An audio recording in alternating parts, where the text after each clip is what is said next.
Bonjour et bienvenue sur Maroc 24.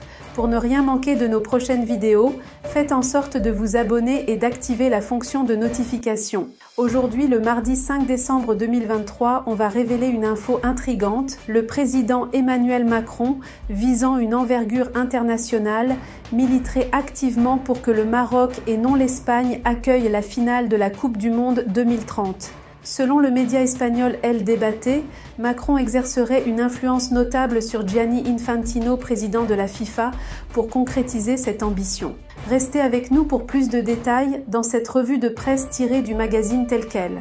L'Espagne et le Maroc, en collaboration avec le Portugal, accueilleront la Coupe du Monde 2030, marquant la première fois que ce tournoi le plus important en sport, au même titre que les Jeux Olympiques, se jouera sur deux continents différents, 3 si l'on compte les premiers matchs en Argentine, Paraguay et Uruguay. Bien que la candidature soit déjà officielle, de nombreux détails restent à finaliser, notamment le lieu de la finale.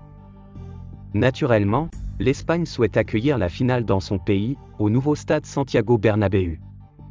Le Portugal n'est pas en lice pour la finale, n'ayant pas de stade pouvant accueillir plus de 80 000 spectateurs.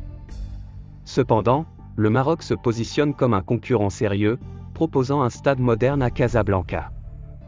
À en croire le média espagnol, Emmanuel Macron, influent dans le monde du football, aspire à ce que la finale se joue au Maroc, et a commencé à exercer une influence auprès des dirigeants de la FIFA, avec qui il entretient de bonnes relations. La FIFA et le Maroc entretiennent également de bonnes relations.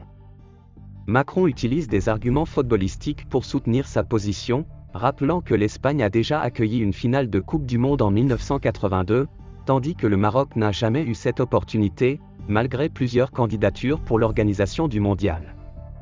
Le gouvernement français estime que le continent africain mérite une autre grande finale, en signe de reconnaissance pour l'évolution du football en Afrique du Nord et au Maghreb. L'Afrique a déjà eu son mondial en 2010 en Afrique du Sud, mais c'était à l'autre extrémité du continent, explique le média. Pour rester informé, je vous invite à regarder les vidéos Maroc 24 qui s'affichent sur votre écran.